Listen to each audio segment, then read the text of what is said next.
So a little while ago, I made this video about trying to attract a British man by leaving a trail of tea bags leading to my house, which, side note, my DMs completely blew up like crazy after making that video, full of messages from British men offering to be my British boyfriend or British husband. Who needs dating apps when you're on social media, right? I should probably just go on The Bachelorette with just me and a bunch of British guys, because I think that's how I'm gonna find my British husband. So the most frequent comment I received on that video is that in order to properly attract a British man, I need to be using PG Tips tea, because apparently this is hands down the best kind of tea, and almost all of the British commenters seem to agree with that. Now, I have never tried PG Tips tea, and prior to making that video, I'd actually never even heard of PG Tips tea. So today, we're gonna try it for the very first time. So we're gonna do it right this time and make it in a kettle, because last time all the British people lost their minds when I did it in the microwave. Ta-da! And now we wait for it to boil.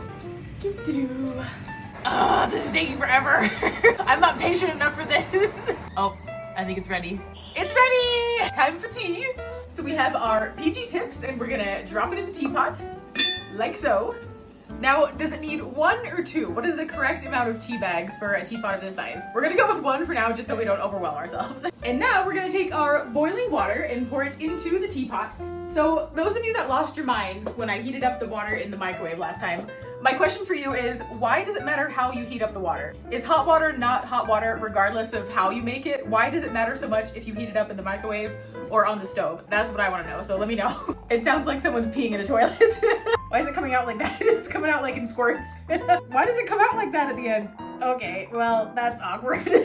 Okay, and now that our boiling water is in the teapot, we're gonna let it steep. How long do you let it steep for? Is there a certain amount of time, or do you just kind of go by sight? Should I just watch it and see when the water looks like it's the right color? We're gonna go with the eyeball method on this one. The water looks nice and brown, so I think it's ready. It's been there for a few minutes. Now my question is, what is the proper way to flavor this tea? Are you supposed to put in milk, sugar, honey, all of the above, none of the above? And if you put in any of those things, do you put them in before or after you pour the tea? I'm just gonna pour it, and then maybe we'll add those things in after if it needs it.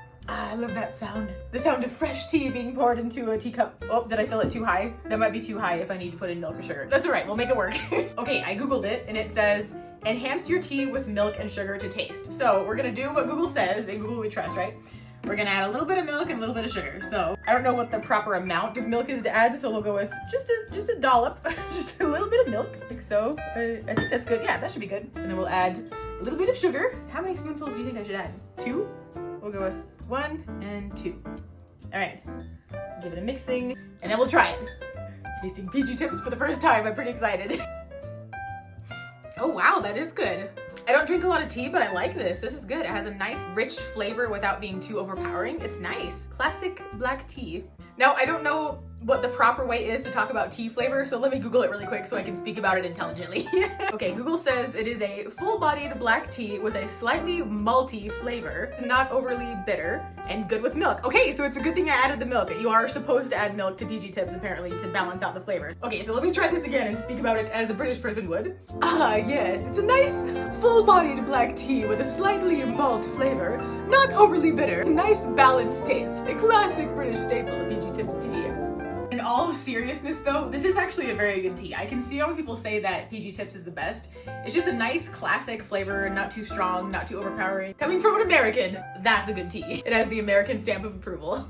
Okay, I made a second cup so that Jared here can try it too. Let's see what Jared thinks. That's what it's like. Ooh, it's almost like hot cocoa. I usually like honey and lemon in mine, but milk and sugar works with this. Yeah, this one works with just milk and sugar. It's really good. Ooh, it's comforting.